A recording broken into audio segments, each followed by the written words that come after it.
Dewa Abadi. Bab 377, Guru memberi harta pelindung.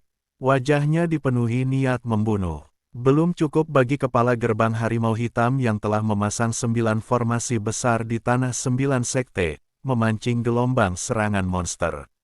Demi membalas dendam pada Xia Yuxian yang semalam ikut campur urusannya. Ia bahkan membuka penjara Shenluo yang berada di wilayah Kekaisaran Daqian.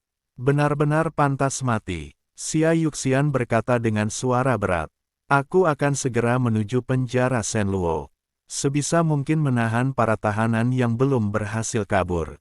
Di saat yang sama, aku akan memberitahu pihak kerajaan untuk mengerahkan pasukan dan memburu para tahanan yang melarikan diri.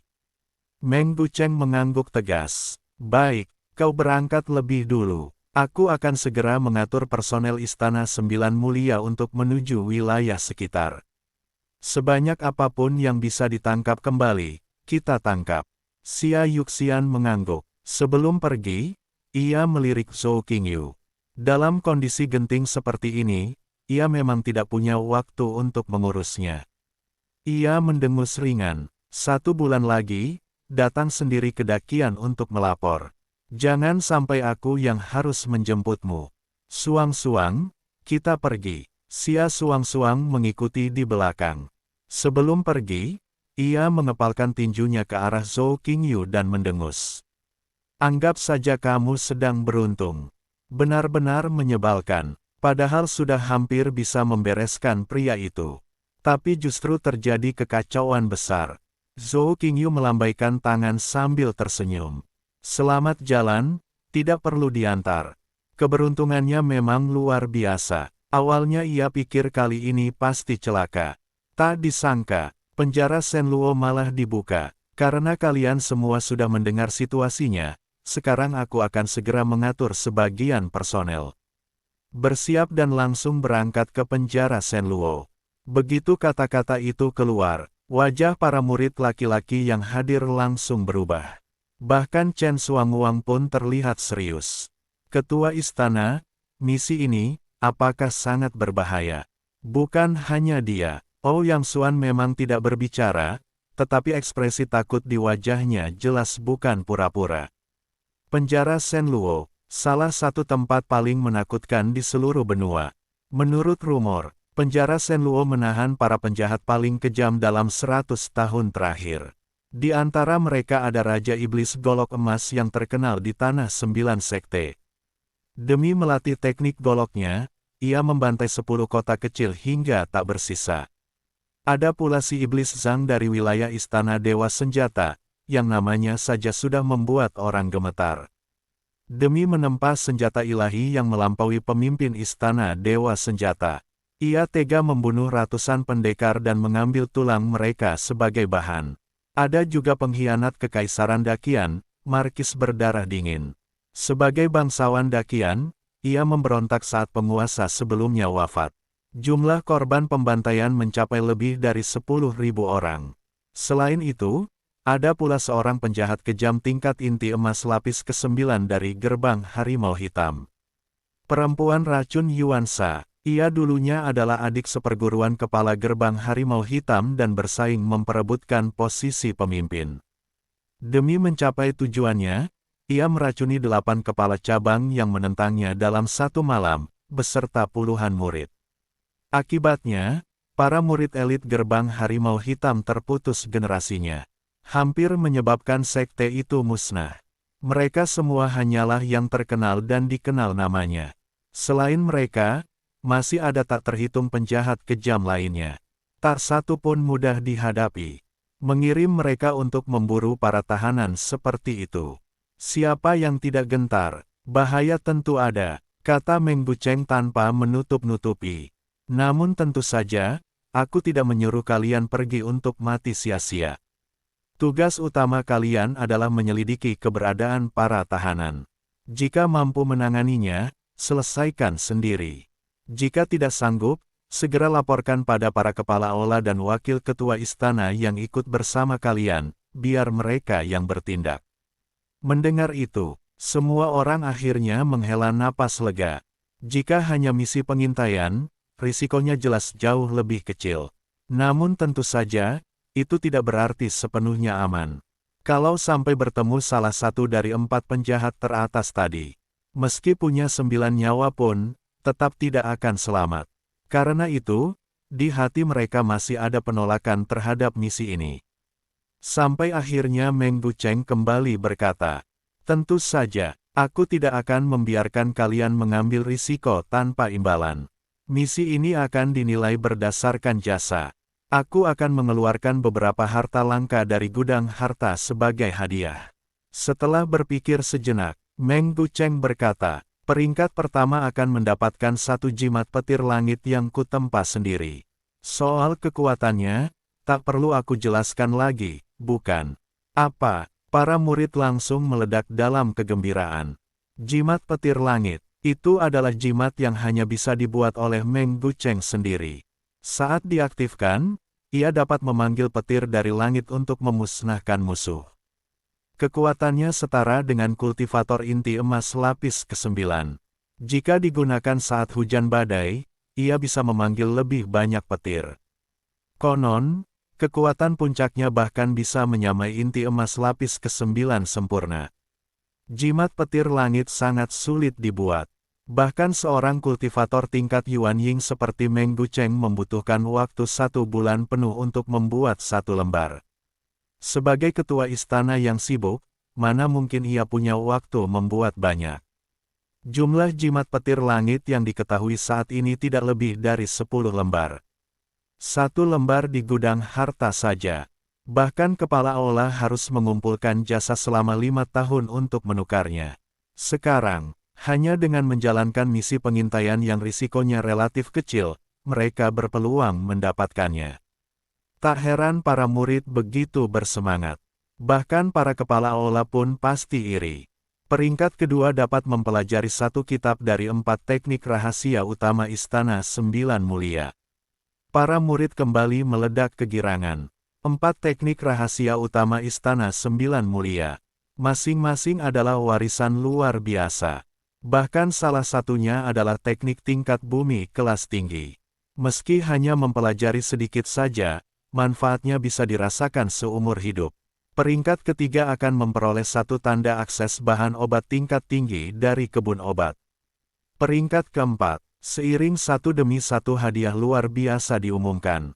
Semangat para murid pun sepenuhnya tersulut. Bahkan Zhou Qingyu ikut tergoda. Demi memotivasi semua orang, Meng Gucheng benar-benar mengeluarkan harta besar. Semua ini adalah hal-hal yang biasanya mustahil disentuh oleh murid biasa. Sekarang, silakan mendaftar secara sukarela. Aku akan memilih sekelompok murid dari para pendaftar. Begitu kalimat itu selesai, Ouyang Xuan dan Chen Xuanguang langsung mendaftar. Banyak murid yang percaya diri dengan kekuatannya juga ikut maju. Dalam waktu singkat, sekitar 30% murid menyatakan kesediaan. Murid laki-laki yang lemah atau masih baru hanya bisa iri dari kejauhan. Misi ini terlalu berbahaya bagi mereka. Hadiah memang menggiurkan, tapi harus ada nyawa untuk menikmatinya. "Guru, aku juga ingin ikut." Zhou Qingyu mengajukan diri. Meng Gucheng menoleh mengikuti arah suara itu. Saat melihat bahwa yang berbicara adalah murid dengan bakat terendah yang paling tidak ia harapkan, ia justru menunjukkan sedikit rasa lega. Saat 70% murid mundur karena takut, Zhou Qingyu, seorang murid baru, justru berani mendaftar. Keberanian seperti ini memang patut dipuji. Tak buruk, benar-benar muridku. Punya nyali. Namun misi ini berbahaya, dan kekuatanmu mungkin belum cukup untuk melindungi diri. Meng Gucheng menolak dengan halus. Namun Zhou Qingyu berkata dengan tegas, "Guru, sebentar lagi murid akan pergi ke Kekaisaran Dakian untuk menempa diri. Aku ingin secepat mungkin meningkatkan kekuatan. Agar saat tiba di Dakian, aku tidak ditertawakan karena lemah dan mencoreng nama guru." Wajah Meng Gucheng sedikit menegang. Ini, memang masalah. Dalam waktu 1 bulan, Zhou Qingyu memang sebaiknya meningkatkan kekuatannya semaksimal mungkin. Namun kekuatanmu tetap membuatku khawatir, kata Meng Gucheng sambil mengernyit. Ia ingin Zhou Qingyu pergi. Namun juga takut muridnya itu mati di luar. Jika itu terjadi, ia tidak bisa menjelaskan pada putrinya. Dan juga tidak bisa memberi penjelasan pada Xia Yuxian. Setelah berpikir lama, ia akhirnya berkata, "Baiklah, kau ikut. Guru akan memberimu beberapa harta pelindung. Utamakan keselamatan." Zhou Qingyu langsung berseri-seri. Mendapat kesempatan mengumpulkan jasa, sekaligus memperoleh harta pelindung. Keuntungan besar ini benar-benar jatuh dari langit. Bab 378, panggil kakak dengan manis. Meng Gucheng dengan santai mengambil 3 benda dari cincin penyimpanan miliknya. Yang pertama adalah baju zirah lembut berwarna hitam mengilap. Ini adalah zirah pelindung yang pernah kupakai. Ia mampu menahan satu serangan dari kultivator tingkat inti emas lapis 8. Selama musuh yang kau hadapi tidak terlalu berbahaya, seharusnya kau aman. Yang kedua adalah mahkota rambut dari batu giok putih. Jika kau memakainya, mahkota ini bisa melindungimu dari air dan api. Yang ketiga adalah seekor capung perunggu seukuran telapak tangan. Dalam keadaan darurat, aktifkan benda ini. Ia bisa membawamu kabur. 3 benda itu membuat mata Ouyang Xuan memerah karena iri. Bahkan dia sendiri tidak pernah mendapatkan perlakuan seperti ini. Namun orang bermarga Zhou justru mendapatkannya. Benar-benar tidak adil. Ingat, ini bukan hadiah. Hanya dipinjamkan sementara. Setelah kau kembali, semuanya harus dikembalikan. Zhou Qingyu menerima ketiganya dengan wajah berseri. Baik, Guru. Setelah itu, Meng Gucheng memilih 15 murid pria terkuat dari daftar pendaftaran. Nama-nama terkenal seperti Ouyang Xuan, Chen Xuanguang, dan Yi Suihan semuanya terpilih. Tentu saja, Zhou Qingyu, sebagai satu-satunya murid pria yang istimewa, juga ada di dalam daftar. Sekarang aku akan memilih 15 murid wanita. Kalian punya waktu 1 jam untuk bersiap. 1 jam lagi, berkumpul di gerbang Istana 9 yang mulia. Semua orang pun berpencar. Zhou Qingyu kembali ke guanya. Hal pertama yang ia lakukan adalah mendatangi mayat ratu. Setelah terluka parah oleh ketua gerbang harimau hitam, kekuatan tempur mayat itu turun drastis. Padahal, misi kali ini akan menghadapi para tahanan yang kejam dan berbahaya. Kartu penyelamat ini jelas tidak boleh dibuang. Ia harus memulihkannya. Namun di Istana 9 yang mulia, ia sulit menemukan bahan yang dibutuhkan dalam waktu singkat. Tapi menara alkimia punya semuanya. Ia segera menulis sebuah catatan resep alkimia, lalu bergegas menuju menara alkimia. Senior Zhou. Begitu mendengar Zhou Qingyu datang, Feng Yuanshan langsung berlari turun dari lantai atas. Senior, akhirnya Anda datang. Saya sudah menunggu siang dan malam. Zhou Qingyu melemparkan catatan itu ke dadanya. Kau menunggu ini, kan? Begitu membukanya, wajah Feng Yuanshan langsung berubah penuh kegembiraan. Ia sampai tidak bisa berbicara dengan lancar. Senior, kebaikan Anda, saya. Zhou Qingyu melambaikan tangan. Aku akan pergi jauh. Aku butuh beberapa bahan untuk meracik cairan spiritual. Coba lihat, apakah ada? Ia berbicara singkat dan lugas, tanpa basa-basi. Daftar bahan yang ia berikan semuanya sangat mahal. Hampir semuanya hanya bisa ditemukan di menara alkimia atau kebun obat Istana 9 yang mulia. Nilainya tak terhitung. Bahkan tabib legendaris pun tidak akan mendapatkannya dengan mudah. Namun karena yang meminta adalah Zhou Qingyu, Feng Yuanshan sama sekali tidak merasa keberatan. Sebaliknya, ia justru merasa lega. Karena catatan itu berisi pemahaman alkimia milik Zhou Qingyu. Bagi seorang alkemis, itu adalah harta tak ternilai. Menukar bahan mahal dengan ilmu seperti itu adalah keuntungan besar. Semua ada. Saya akan segera menyiapkannya. Zhou Qingyu berkata, tidak usah buru-buru. Siapkan dulu ruang rahasia yang tak akan diganggu siapapun. Baik, lantai 2, saya antar Anda. Tak lama kemudian, Zhou Qingyu berada di ruang rahasia yang bersih dan sunyi. Di hadapannya terhampar berbagai bahan langka yang bisa memicu perebutan besar di dunia kultivasi. Kalau bukan karena bantuan Feng Yuanshan, bahan-bahan ini pasti sulit kukumpulkan. Dia orang baik, kalau ada kesempatan, akan kubantu lagi. Setelah bergumam pelan, ia segera memurnikan semua bahan dengan kekuatan jiwanya. Mengolahnya menjadi cairan-cairan berbeda, lalu mencampurnya sesuai takaran. Akhirnya, terbentuk 3 botol cairan misterius hitam putih yang saling berputar. Cairan senja fajar, sudah lama tak meraciknya. Untung tidak gagal. Ia mengeluarkan mayat ratu dari cincin penyimpanan, lalu menuangkan 1 botol ke mulutnya. Seketika, energi hitam dan putih menyebar ke seluruh tubuhnya. Organ dalam yang rusak mulai pulih. Tulang yang patah menyatu kembali. Kulit yang hancur perlahan sembuh. Dalam waktu setengah hari, mayat itu akan pulih sepenuhnya. Bagus, keamanan misi ini jauh lebih terjamin. Ia menyimpan kembali mayat itu, lalu melihat waktu. Hampir 1 jam, ia pun segera turun ke lantai bawah. Belum sampai, ia sudah mendengar keributan dari aula lantai 1. Minggir, tak lihat kakak senior Chen sudah datang. Itu suara Lu Houdan. Zhou Qingyu menyipitkan mata. Di aula, di depan etalase kosong bertuliskan pil kehidupan, beberapa murid sedang mengantre. Pil kehidupan adalah pil andalan Feng Yuanshan. Khasiatnya luar biasa untuk menyembuhkan luka dalam dan luar. Bahkan orang yang hampir mati bisa pulih dalam 3 hari.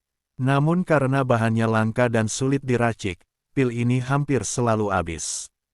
Biasanya harus memesan beberapa hari sebelumnya. Seorang murid wanita yang lembut dan cantik didorong ke samping oleh Lu Houdan. Ia berkultivasi di tingkat inti emas lapis 5, namun tidak berani melawan. Ia hanya berdiri di samping dengan wajah sedih. Zhou Qingyu mengusap pelipisnya. Kakak senior Wen ini, benar-benar terlalu lembut. Wanita itu adalah Wen Tingrui, pemimpin tim di misi rahasia sebelumnya. Ia juga terpilih untuk misi penangkapan tahanan kali ini. Beberapa hari lalu, ia sudah memesan pil kehidupan. Hari ini adalah hari pengambilannya. Namun baru saja mengantre, ia langsung diserobot. Bagaimana kalian bisa seperti ini? Wen Tingrui berkata lirih. Lu Houdan membungkuk ke arah Chen Xuanguang. Kakak Chen, nanti Anda ambil duluan. Mereka sebenarnya tidak punya pesanan. Namun dengan status mereka, selalu ada murid yang rela menyerahkan kuota. Masalahnya, hari ini hanya ada 1 botol. Dan waktu mereka sudah mepet. Kakak Chen, aku yang datang lebih dulu, Wen Tingrui mencoba membela diri. Chen Xuanguang menatap wajah dan tubuhnya, lalu tersenyum menggoda. Dengan kakak di sini, buat apa pil? Kalau kau ikut denganku, aku jamin jasamu melimpah. Sambil bicara, tangannya mulai meraih pinggangnya. Wen Tingrui segera menghindar, malu dan marah, tapi tak mampu melawan. Kakak Chen, mohon jaga sikap. Nada suaranya yang lembut justru membuat Chen tertawa semakin bebas. Kalau begitu, panggil aku, kakak baik. Nanti ku beri 1 pil. Air mata mulai menggenang di mata Wen Tingrui.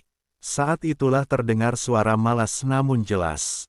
Hanya 1 pil saja, kakak Chen benar-benar pelit. Zhou Qingyu berjalan ke depan Wen Tingrui sambil tersenyum. Kakak senior Wen, kau panggil aku, kakak baik. Aku jamin kau dapat 1 botol penuh pil kehidupan. Bagaimana?